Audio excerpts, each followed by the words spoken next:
Saya mau cerita sedikit soal Turki ya. Boleh ya Bu, kesaksian dikit ya. Adiaman, tempat di mana hari ini kena gempa dengan kematian 11.000 itu sebuah kota yang tidak pernah dikunjungi oleh semua turis yang ke Turki, itu pasti. Karena semua turis itu akan menuju ke barat dan kita ke timur. Dan waktu kita pergi naik ke Gunung Nimrod bersama Pak Stefanus, waktu itu di gunung itu ada banyak sekali polisi yang menolak kita mengibarkan banner setelah kita mendaki gunungnya begini itu sekitar 2-3 jam. Dan waktu kita mau angkat mahkota, kru tabut, mereka juga mereject, mereka jagain kita dan kita harus curi-curi. Singkat cerita, cuaca luar biasa dingin, jari itu udah beku, kita turun lagi dan saya masih tanya Tuhan mau perang di bawah dan sebagainya. Terus kemudian tiba-tiba saya dengar suara dengan sangat jelas, udah mereka sudah habis, keturunan Nimrod sudah habis sehabis-habisnya. Saya dengar itu.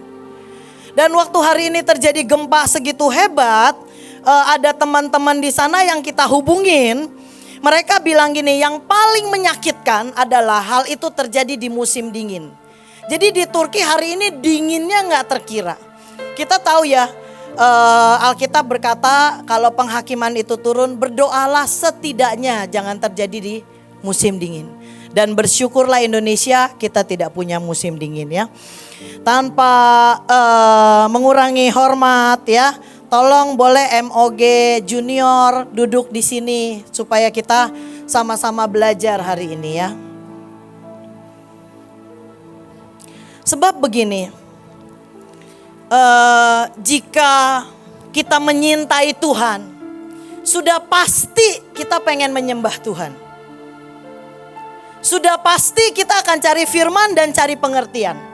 Saya itu agak khawatir loh ya, kalau misalnya Ibu Nike ambil keyboard, Ibu Nita ambil mic jadi WL, Ibu Iin terpaksa ambil drum take over pagi ini, dan Ibu Iren Pak Luki terpaksa jadi singer sama Ibu Puji. Saya khawatir ya, karena hal itu menurut saya dari gregetnya udah bisa terjadi ya. Mungkin Kak Steve akan segera ambil bass ya. Karena gini, cinta itu sesuatu yang gak bisa dipaksakan. Kita akan KKR 12.000, kita akan memompakan iman untuk membangun gedung pesawat. Dan kalau itu sesuatu yang dipaksakan akan sulit sekali. Ya Yere Yehoya ini gak memplonco ya. Kamu takut ya kalau Bu Nikta take over terus dia udah gak tahan di roh. Dia ambil mic dan dia nyanyi, ku menyembah, gak peduli sumbang, yang penting surga mendengar cinta. Malu loh, saya khawatir, saya udah takut sekali saya jagain ya. Kalau dia siaga, saya bilang tunggu sebentar ya. Bu In juga gak berhenti terus memompakan dari tadi dengan kita jujur, kita gak menyintai Tuhan kok. Kita gak menyintai Tuhan. Jadi setiap nyembah kita harus dipaksa. Kita gak menyintai Tuhan, Holmes. Kita harus tiap minggu dipaksa, harus. Dan gimana kita mau nopang penyembahan 2000, saya butuh Tuhan tidak menyambar kita. Oke. Pagi hari ini kita belajar sama-sama. Saudara boleh reject saya kalau cara saya treatment anak muda kurang pas lah ya. Kurang halus gitu ya. Harus lebih halus dari makhluk halus ya. Baru pengajaran itu bisa masuk ya. Mungkin ini tidak pas, gak apa-apa, kalian boleh reject saya. Tapi jangan reject firman yang dibagikan. Karena kalau pada hari penghakiman itu tiba, sadet sanyet kita gak pernah tahu. Tapi itu sebuah kota di mana beberapa bulan yang lalu kita pernah menginjakan kaki dan hari ini itu runtuh. Satu kota dan kena dampak 10 kota di sekelilingnya dan mereka teriak-teriak waktu telepon. Saya bingung, saya nggak tahu saya harus apa, saya bingung nggak tahu harus apa. Mereka cuma jawab gitu, nggak bisa cerita lagi ya. Oke, Tuhan memberikan kepada kita sesuatu yang natural untuk memimpin kita, mendorong kita, menggait kita untuk menemukan sesuatu. Sign alami yang diberikan oleh Tuhan kepada setiap manusia adalah simple, natural aja, yaitu rasa lapar. Semua orang punya rasa lapar, dan rasa lapar itu akan menuntun kita, menggerakkan kita, mengejar untuk memenuhi rasa lapar itu. Masalahnya sekarang, lapar-lapar apa yang kita punyai? Ada yang lapar banget disapa. Lapar banget disapa loh. Lapar uang, lapar kekayaan, lapar banyak hal ya.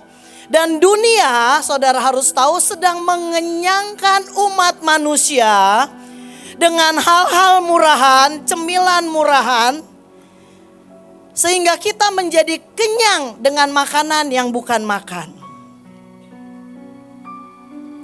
Dan pagi hari ini kita perlu mengejar yang namanya punya lapar pengertian.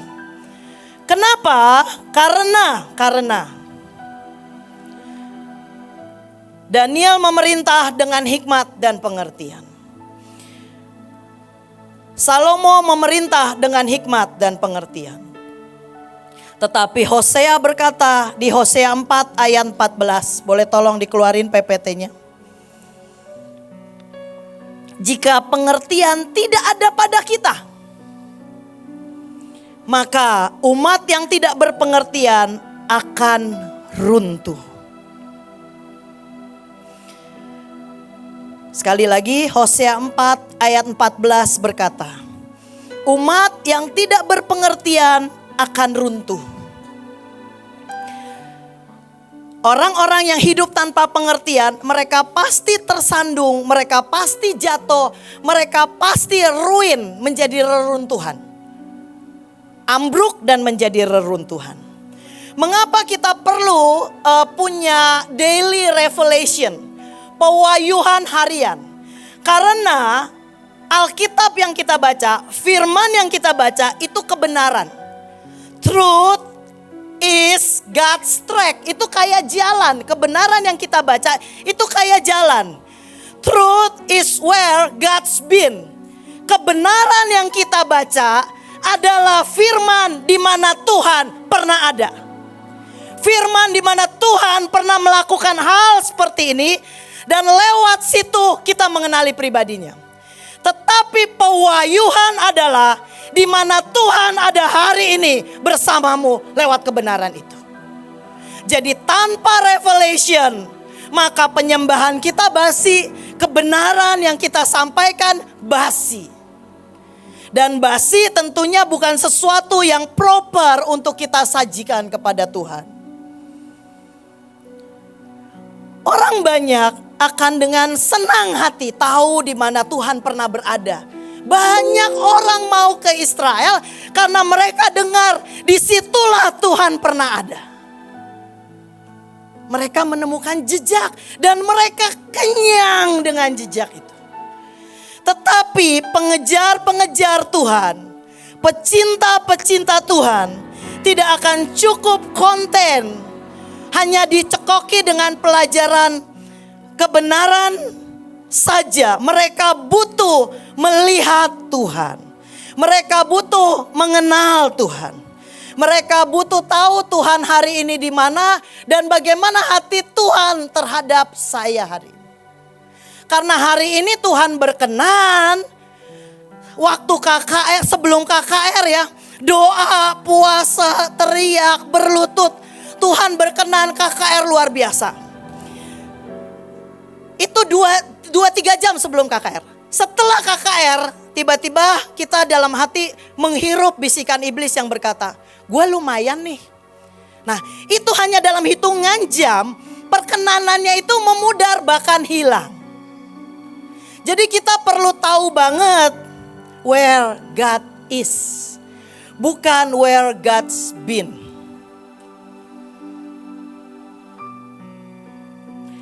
Pewahyuan itu membawa kita pada pengertian. pengertian itu melahirkan pengenalan. Pengenalan membuat kita menyatu dengan Tuhan.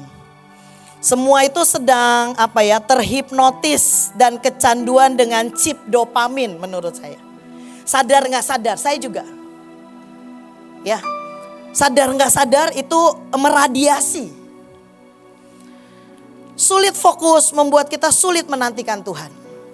Dan energi ilahi seperti apa yang kita peroleh jika kita tidak spend quality time sama Tuhan. Hari-hari ini pengertian itu menjadi murah banget ya. Pengenalan tuh jadi kayak rendah banget. Boleh tolong kasih lihat satu video ya. Menurut saya khawatir kalau di roh kondisi kita kayak begini ya. Jadi ceritanya begini, ada orang kecanduan alkohol dan dia pergi ke dokter, dokternya bilang kamu harus cut your alcohol. Dan ini yang dia lakukan ya. Boleh tolong videonya biar kita lihat dan kita introspeksi hari-hari ini kita ini gimana ya. Nah, You told me yesterday that I have to cut my alcohol. I'm not sure how this is going to work, but I'll give it a try. My doctor told me yesterday that I have to cut my alcohol. I'm not sure how this is going to work, but I'll give it a try. ya dokternya itu nyuruh dia pakai kata cut. Harusnya kalau orang dewasa itu ngerti ya, apalagi dia punya problem dengan alkohol. Tapi saudara bisa bayangkan gak apa yang terjadi dengan otak manusia, apa yang terjadi dengan akal budi manusia, apa yang terjadi dengan hati manusia? Apakah ini bukan problem buat kita? Apakah kita tidak perlu duduk dan merenungkan bahwa ini perlu dibenahi? Sementara kita mau KKR 12.000, kita mau bangun gedung pesawat, kita mau bergerak dengan sangat cepat. Apakah fondasi pengertian ini tidak perlu kita ambil waktu dan memperbaiki? Jika ternyata kita punya pengertian tentang cut di alkohol seperti itu. Sebuah pekerjaan bodoh ya. Anggur dituang dan dipotong-potong dan dia berkata seperti ini. Saya dinasehatin untuk memotong kecanduan saya terhadap alkohol. Dan dia cut pakai gunting. Dia lakukan gak? Oke, saya kasih contoh lain ya. Gini. Supaya lebih halus ya, nggak pakai nama, pakai inisial aja. Ada anak pemuritan saya, inisialnya ST, ya. Dia ini pemain keyboard heavenly, ya. Pokoknya kalau dia pencet keyboard, surga menyentuh bumi. Bahkan di tahun 2023, surga lari memeluk bumi. Keren ya. Tapi kan gini ya. Pergi ke Amerika, pergi ke Israel, pergi ke KKR di provinsi-provinsi, perlu pesen tiket di Traveloka ya. Kan ada jalurnya, ada hukumnya juga kan ya. Tuhan mengerjakan sesuatu yang natural juga ada hukumnya walaupun kita ilahi banget. Walaupun surga menyentuh bumi, Olvi nyanyi dengan luar biasa, Leo nyanyi luar biasa, tetap harus pesen Traveloka, betul ya. Kalau ada yang belum nggak pesen Traveloka, saya mau belajar. Itu perlu, benar, bisa langsung hilang. Loh itu ada, ya. Tapi kita belum masuk ke dimensi itu dan kita mau masuk dimensi itu, ya. Unfortunately keadaan hari ini kita masih mesti pesen Traveloka, betul ya? Kan abis mesen, udah booking, apa Bu Ci? Iya, boleh ada tiket.com. Maaf, ini bukan promosi Traveloka ya.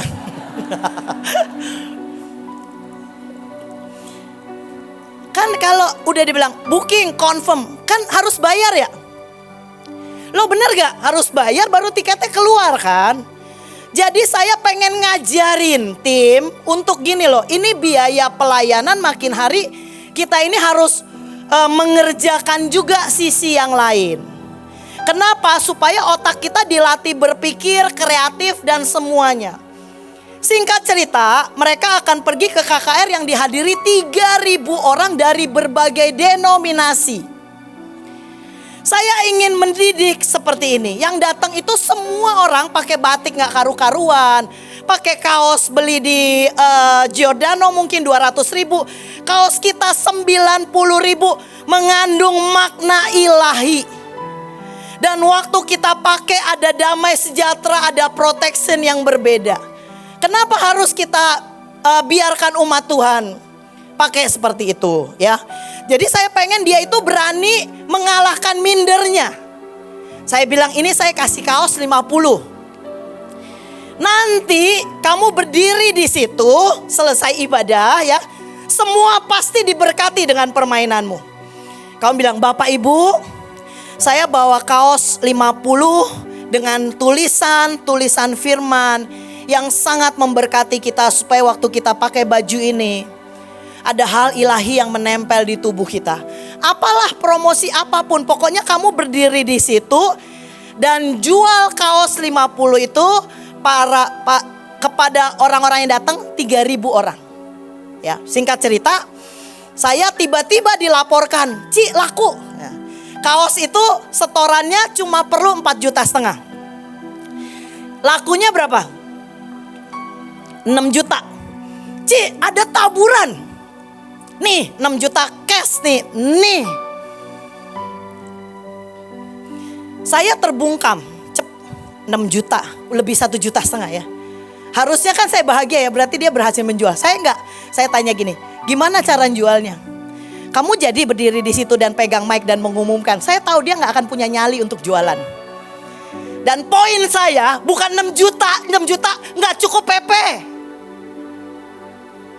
Enggak cukup, berangkat aja enggak cukup ke Tel Aviv. Poinnya adalah gini, saya mau kamu berdiri dan menghadapi roh dunia. Dan berani declare iman kita. Saya mau kamu mengalahkan roh dunia. Bukan menjadi penjual kaos. Dia bahagia sekali dengan 6 juta. Waktu 6 juta nyampe di tangan saya tidak bisa mengajar. Saya terbungkam oleh ekstra 1,5 juta itu. Karena gini, lu kasih gue job, lu minta 4,5 juta, gue kasih 6 juta. So what? Lu berani ngomel lagi? Nggak berani sih betul. Berani kena suap 1,5 juta. Edukasi hilang sudah. Wah 6 juta ya, ini udah angkanya udah gede gitu. Tapi saya fail. Kenapa? Karena saya mau dia pakai kairos itu, momen itu untuk mengeluarkan, mematahkan semua keminderannya. Dia terus bersembunyi dan bersembunyi. And it's not work. Dan saya dibungkam dengan 1,5 juta. Bapak, anak-anak gitu ya, Bapak Ibu, seringkali kita bisa membungkam pemimpin kita dengan memberikan sesuatu yang seakan-akan pas, namun enggak pas. Kita juga bisa membungkam Tuhan dengan kebodohan-kebodohan yang udah berlebihan seperti di video tadi. Tapi mari kita belajar lebih dalam karena umat yang tidak berpengertian akan runtuh. Umat yang tidak berpengertian akan runtuh. Saya tidak pakai firman buat nakut-nakutin. Tapi saya mau kita belajar mengenal sesuatu. Yere, sesuatu yang dipompakan waktu di mesbah, it's not work. Kenapa? Karena mesbah adalah di belakang panggung. Bagaimana caramu hidup? Bukan kepanikan karena melihat wajahku, melihat wajah Kaleo dan Bu Iin terus memompakan. Kalau saya sih saya berpikir Tuhan gimana gitu ya. Dan gak lucu lah kalau misalnya seperti yang tadi saya sebut ya, para pemimpin ambil alih alat musik itu enggak lucu ya. Oke. Kemampuan manusia fokus tahun 1980 itu 15 menit. Tahun 2000 tinggal 1 menit. Tahun 2023 tinggal 8 detik. Tahun 1980 manusia kuat fokus mendengarkan sesuatu dengan segenap hati, segenap jiwa 15 menit. Tahun 2000 selama 1 menit. Tahun 2023 tinggal 8 detik. Pertanyaan saya, dengan kondisi kemampuan kita fokus 8 detik hari ini, apakah cinta yang dalam bisa kita bangun dengan Tuhan? Apakah trust dan iman bisa kita bangun hari-hari ini dengan Tuhan? Apakah mesbah dan penyembahan kita harus selalu pakai cemeti? Tuhan, paksa aku menyintaimu. Itu gak cocok doanya. Gak cocok gitu. Bapak Ibu, Tuhan itu gak bisa digerakkan oleh bunyi the crowd. Ya, kalau misalnya Bu Iin memompakan, mengeluarkan kekuatan divine influence-nya dan membahas tentang satu topik, seluruh dunia akan berkata, "Yeay! Hosana, ye Hosana, salibkan dia, ye salibkan dia." Itu bunyi the crowd, tanpa pengertian. Makanya orang yang tidak berpengertian pasti runtuh. Dan Mahanaim memutuskan tidak akan runtuh. Karena itu pagi hari ini kita mau belajar pengertian. Di masa lalu Engkong Yusak, Pak Yusak mengajarkan hal seperti ini, menantikan Tuhan. Dan buat kita ini akan menjadi suffering kalau kita coba menantikan Tuhan. Nanti kita akan coba nantikan Tuhan. Kita lihat kekuatan kita berapa lama. Gunanya apa sih Ibu Ruth menantikan Tuhan? Saya mau tanya, kita mau KKR 12.000, kita mau pakai energi apa? Kalau kita gak ambil waktu menantikan Tuhan. Apa yang mau kita andalkan? Kemampuan kita speech? Kegantengan kita yang setelah lewat waktu hari ini sudah ada kerut-kerut dan keriput-keriput? MOG itu udah 40 tahun loh mereka. Udah gak muda, udah puber kedua.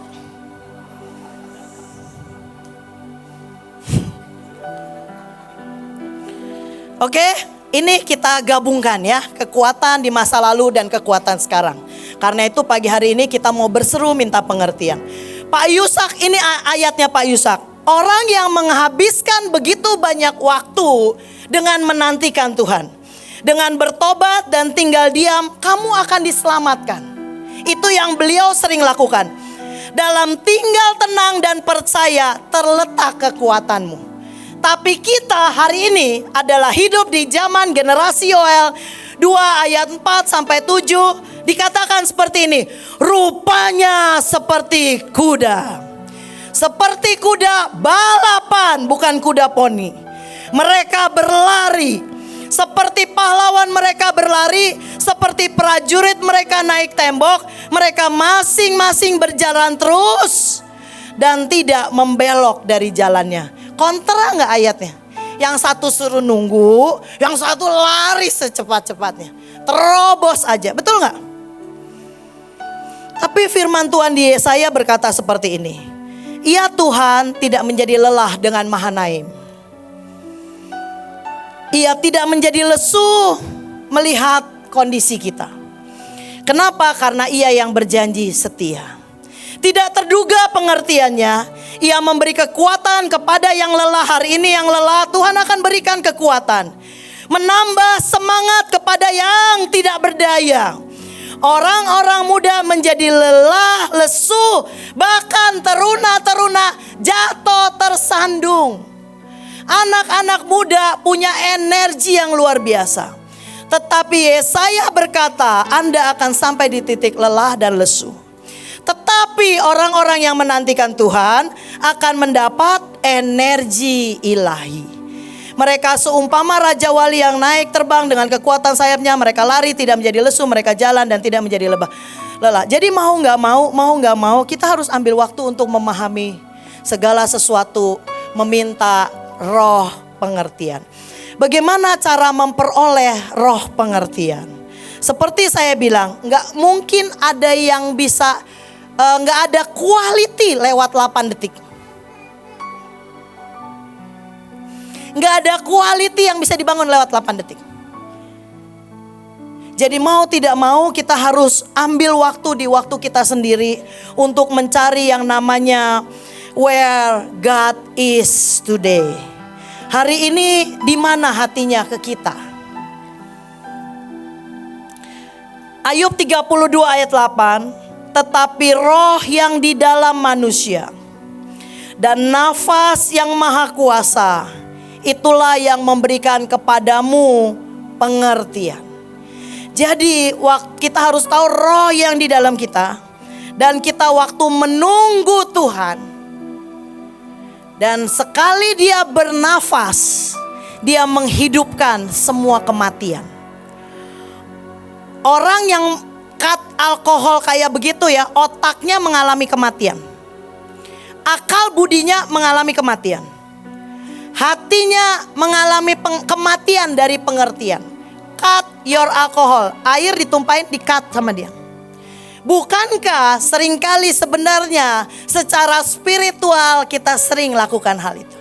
Kita gak ngerti kok, ibu ini teriak apa sih bu? Ibu tiap hari teriak-teriak aja deh sama penari, sama MOG. Kita ini udah nyanyi ibu. Itu suara, maaf bu, itu suara perwakilan dari anak-anak MOG. Ibu ini mau apa sih gitu? Anak-anak, kalau kita satu tujuan menyembah Tuhan dan menyintai Tuhan, itu sesuatu yang alamiah. Pasti menjadi desire. Tapi kalau hidupmu bukan untuk menyintai Tuhan, kamu akan punya lapar-lapar lain, ya. Tetapi hari ini kita mengandalkan Roh Kudus dan nafas yang maha kuasa. Itulah yang akan memberi kita pengertian. Biarkan Tuhan berterus terang hari ini, supaya kita terang terus. Let's shine, 1, 2, 3. Tapi seringkali ya, kita satu dengan yang lainnya juga udah gak berani terlalu berterus terang. Tuhan juga takut tahu berterus terang sama kita sampean. Sampai takut takut mutung. Takut gak gerak.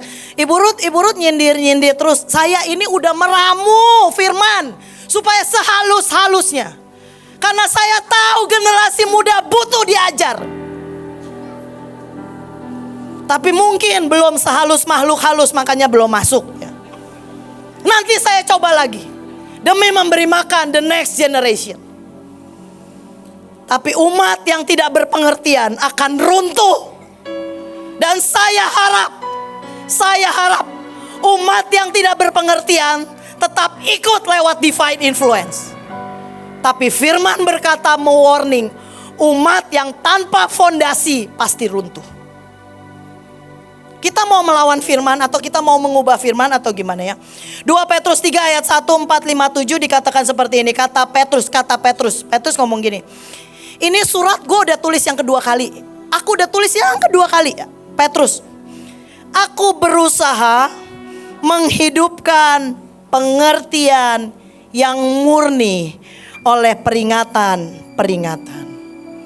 Artinya ada pengertian yang murni yang lahir dari hatimu pada waktu Roh Kudus menghembuskan nafasnya kepadamu dan melahirkan wahyu-wahyu, pengertian sehingga engkau menjadi orang yang memahami segala sesuatu. Waktu ibu teriak bangun gedung, waktu ibu teriak KKR, di hatimu ini punya konfirmasi roh. Punya pengertian. Karena waktu kita pulang kita cari tahu apa itu Tuhan.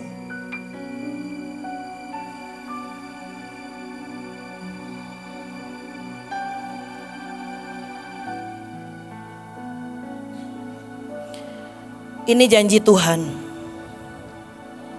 Perjanjian hari ini kalau pengertian itu penting buat Bapak Ibu. Yesaya 29 ayat 24. Orang-orang yang sesat pikirannya akan menerima pengertian. Orang-orang yang bersungut-sungut akan menerima pengajaran. Kalau buat saudara hari ini pengertian itu penting, bahwa kita seringkali seperti orang yang digambar tadi. Kita bergerak, kita marah, kena tegur, kita bohwat dengan segala sesuatu. Hari ini ada perjanjian yang akan diturunkan buat orang-orang yang sadar kesesatan hatinya dan kepikirannya. Dan kita akan memperoleh pengertian. Dan orang-orang yang sungut-sungut terus di belakang, engkau akan menerima pengajaran. Kalau engkau anggap ini penting. Kalau engkau anggap ini berarti. Saya minta kita tutup mata.